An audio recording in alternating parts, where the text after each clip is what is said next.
Hello, welcome to the first episode of Connect and Grow, which is a brand new podcast by Crossbridge Global Partners. My name is Michael Camarina, and I'm here with Brent Slezak. He is the CEO of Crossbridge Global Partners. Hello, Brent.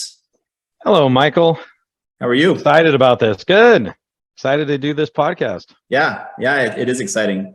It's our first episode, so we'll see how it goes.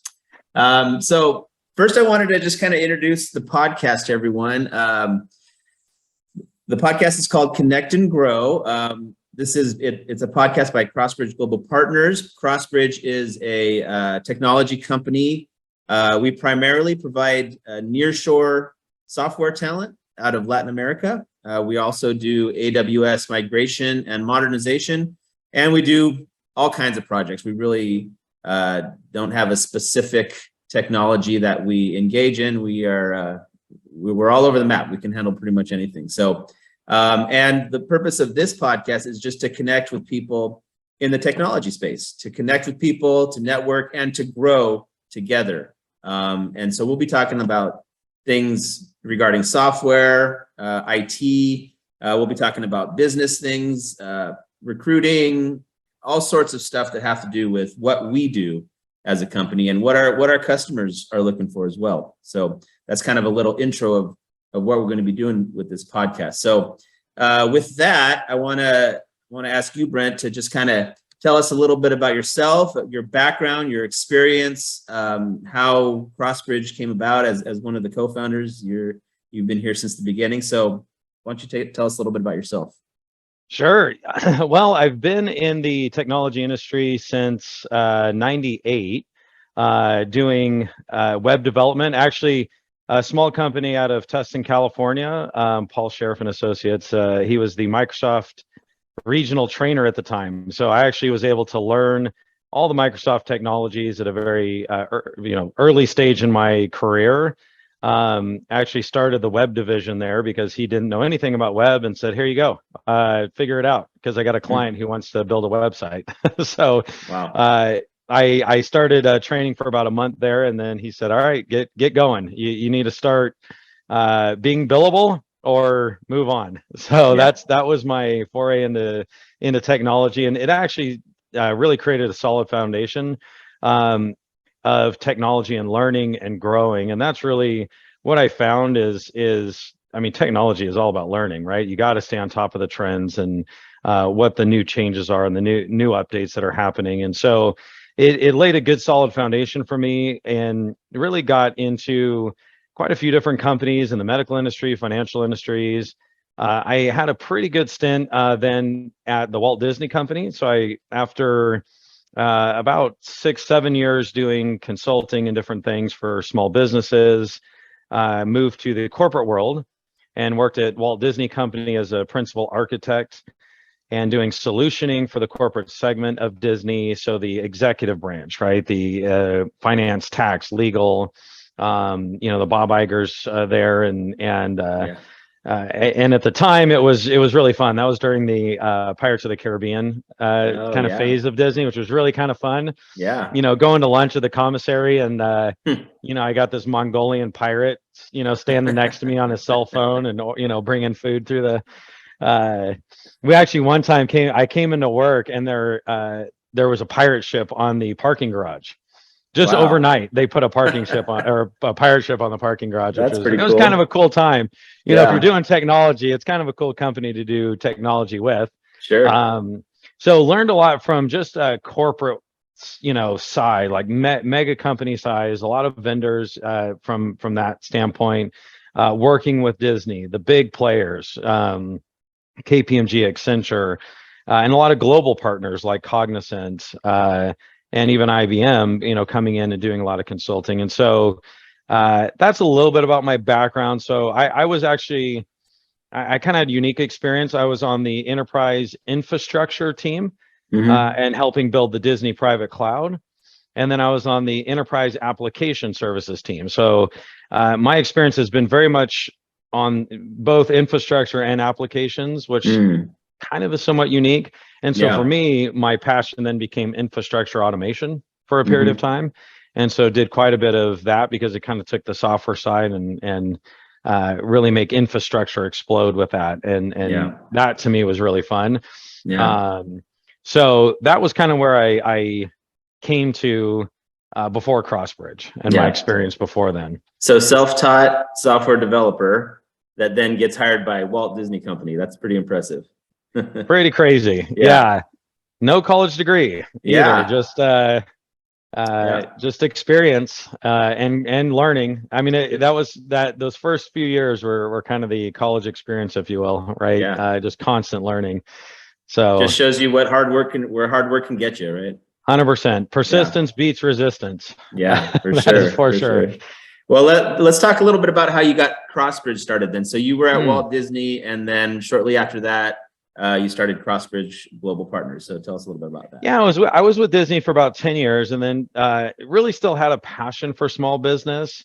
And so Crossbridge came out of this desire to really bring the practices, the availability of all this technology and talent and resources that the big corporates had to the small and mid-sized companies, right? So all that experience, I still wanted to really tackle that SMB market and bring all that experience and tools to it. So Crossbridge was sort of born out of that passion. And so I really started it with the idea of wanting to be a CIO on demand or an IT director on demand and provide consultation services, fractional time so that companies weren't burdened with a full-time IT director, but could, get some strategic insight with solutions and different platforming and different things as they were guiding their business owners trying to make good, solid decisions. I could help do that.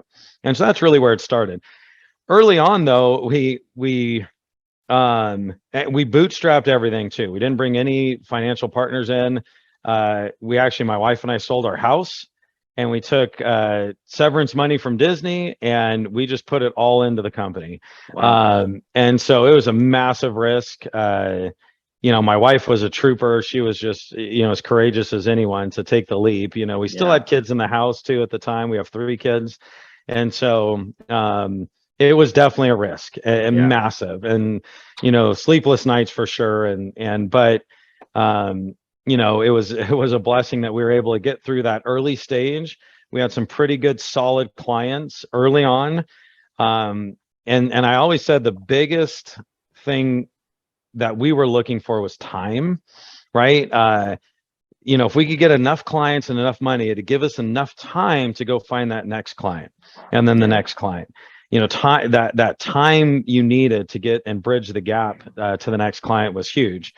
So that's kind of how we got it started. Totally bootstrapped. We were working out of our garage, out of our house. I was writing a lot of code again, which I hadn't done in about 10 years, just trying to do whatever I could to make it happen.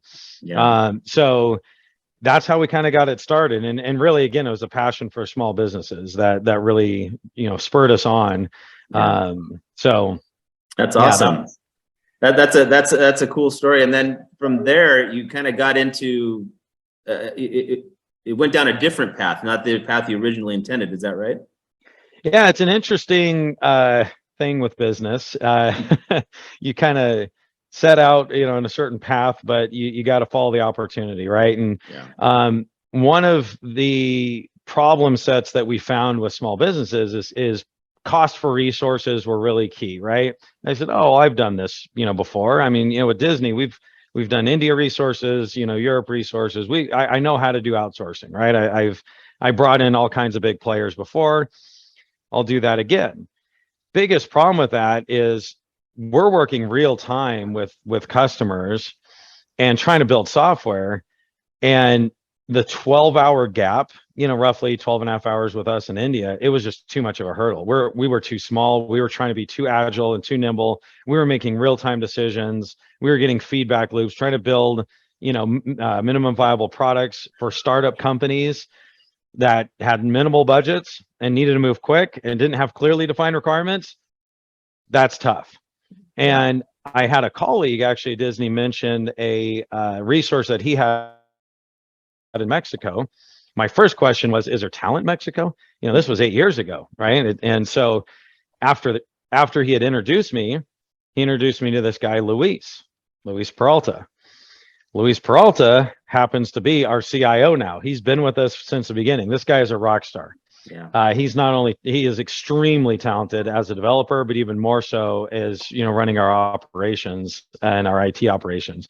So he has grown tremendously in our organization, but he proved that there is massive talent, and that talent is real-time talent, right? Texas time zone, which was huge for us, where we built a startup company and built a system called Loanopoly for the lending business at the time, and it was huge, and we were able to complete it on time, and it made me think, you know what, this is actually pretty darn good. And so we started morphing into developing resources in our project team and doing application development through a really solid, probably 5-person, I think we had at the time, project team.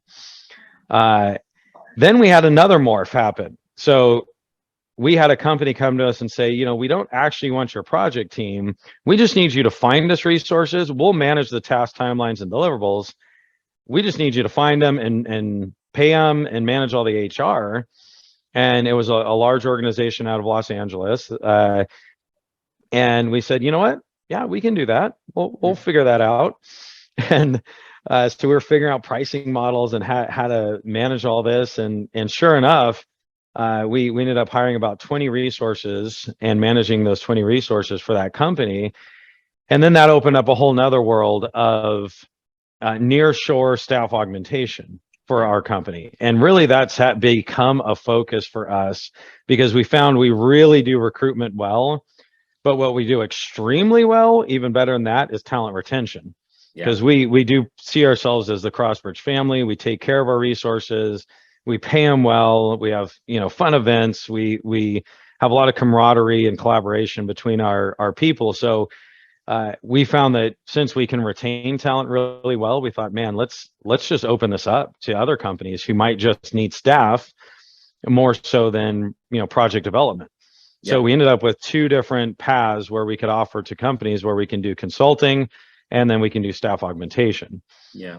And that's quite a big pivot, right? I mean, you're essentially going from a software company, and we still are a software company, but now it's more of a kind of staff augmentation / recruiting company, right? I mean, that's quite a big pivot. Yeah, it's a big pivot, but at the heart of it, even when we build teams, we still come from this angle of consultation and, building teams that make sense to provide software. So if somebody asks us for different resources or a different team mix, we'll provide our expertise in that area and say, hey, you know what, our team mix or the team mix you're asking for might need to change a little bit.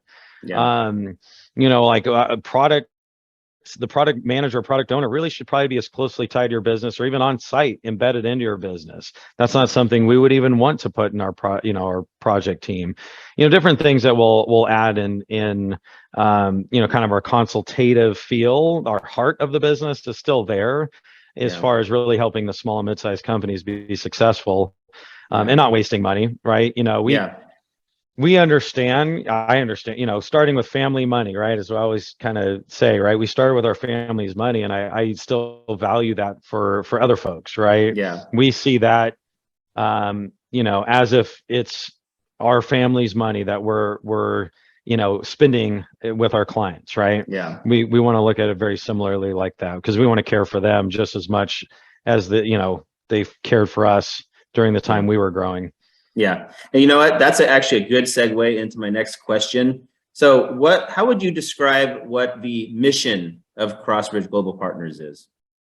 Yeah, and it's funny you say that, because it has morphed a little bit over the course of time.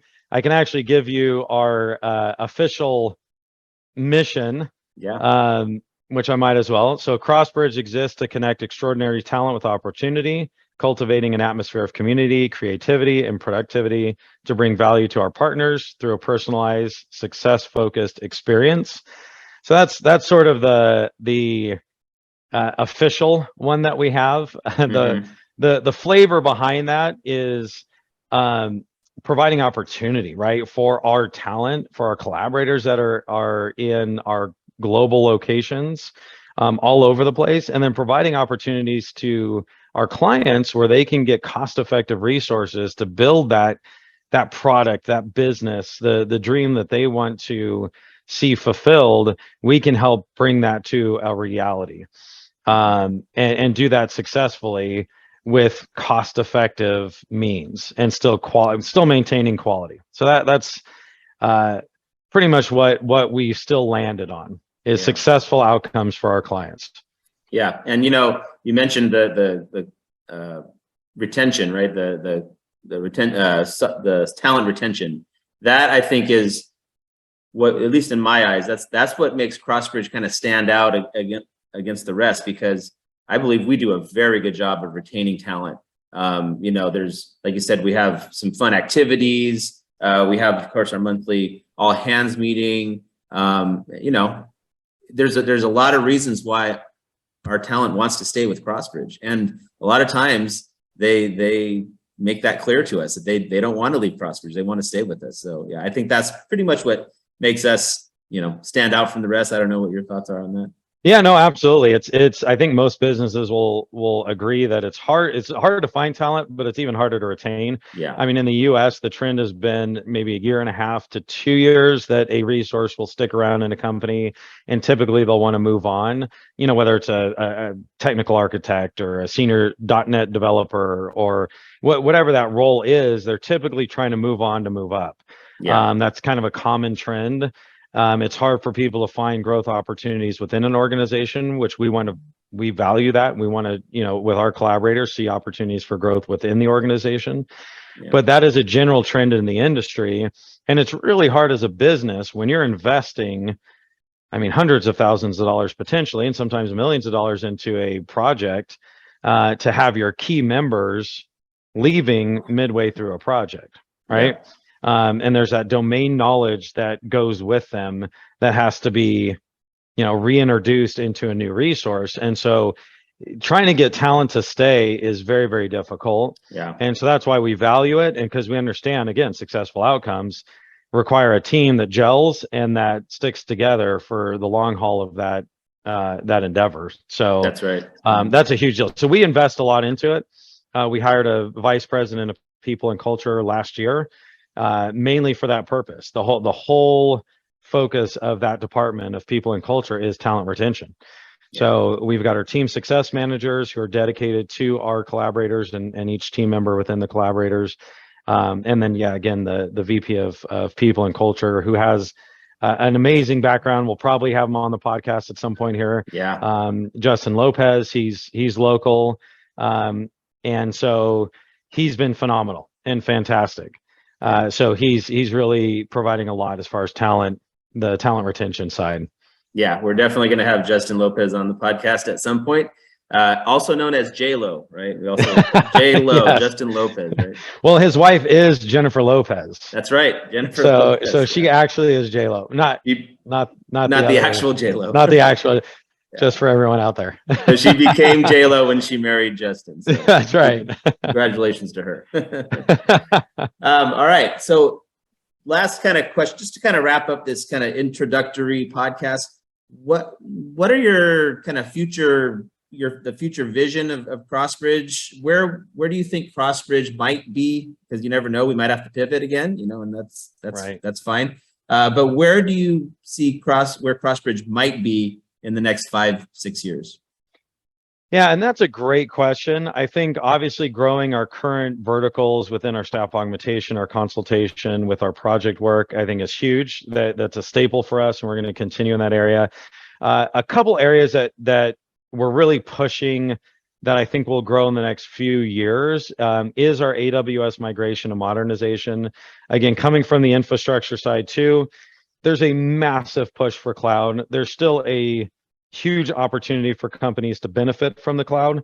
We think AWS is still a massive leader in the space, even though I'm kind of a big Microsoft guy. Azure is a big cloud for us, and that we've used in the past, but we're really doubling down on AWS. We feel like their growth, their advancements and innovation has been huge. Yeah. And so we're going to be all in on AWS to help with companies migrate and also modernize their apps. There's some amazing tools that we can utilize there. So we really feel like we're going to be a fantastic partner. We're already into the partner network, and we want to be a premier partner over the next couple of years. That's one of the goals that we're pushing for. But we're already executing very well with migrating customers over to the cloud. We have a good success track record with that. I think the other thing too is security is a big piece. It's a growing need. The US actually has a pretty large deficit when it comes to tech talent coming out of the universities. We have basically more opportunities than we have talent in the US right now, especially in the security space. And so we want to help bridge that gap as well with some global talent that we have, and even local talent as well. But what my business partner that I brought on, his name's Henry Pra. He's actually the Chief Information Security Officer at OpenTable. He sits on our board. He's just more in a consultative role, but he's big on security, obviously. And there's a massive space for us as a company to help organizations really tighten up their security in a cost-effective way. Right now, I think it just seems like this far off,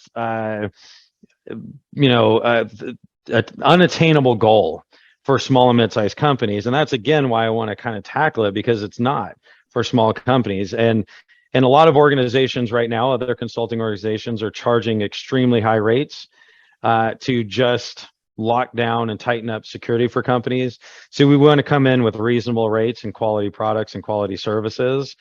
So be looking for that. So we're going to be building products that are going to be cost effective, and we're also going to be providing solutions and consultations in a cost effective way, both for cloud and for security. We think there's a huge need for that in this space. Yeah, there definitely is. That's awesome. Yeah, and all the while we're still going to be maintaining the staff augmentation side of things as well. So 100%. A wide variety of products to offer the public. So yeah, that's great. That's great. Well, that's going to kind of wrap it up. Unless you had anything else you wanted to add, Brent, about anything we talked about, or anything that maybe I didn't. No, I think I'm good, and I really appreciate it, Michael. Yeah, this is great. I'm excited about the connect and grow. I love the connect and grow terminology. My mind's spinning about what we can do on some subsequent episodes as far as the learnings in these space. The growth, the self-learning that can happen through this, and also the connections, bringing people together and having roundtables of, other chief information security officers and bring them together in a roundtable discussion, or other IT directors and, other architects or AWS solution architects that are out there that we can bring together and have just a great roundtable discussion about kind of the latest trends and just even opportunities to connect and learn from each other. So I love the idea, love the concept. I'm excited about what we're going to be doing going forward. Yeah, I like that last thing you said, learning from each other. I think that's going to be one of the best things about this whole podcast thing. So yeah, that'll be 100%. Great. Awesome. Well, thanks a lot, Brent. You want to tell everyone what our website is? Yeah, if you want to check us out, we are doing a full update to caveat this, but our website's gocrossbridge.com. We are going to be adding additional services, content, videos, and we're doing a full branding redo early next year, first quarter of next year. So be looking for that. We're excited about that. Our marketing and sales team has really been pushing hard in this fourth quarter. So if you want to check us out, again, gocrossbridge.com is the website to connect with us. Yeah, and we also have social media, which I will put links to both our website and all of our social media in the description of this video. So, well, thanks a lot, Brent. It was great. Thanks, Michael. And we'll talk to you soon. Sounds good. Have a great day. You too.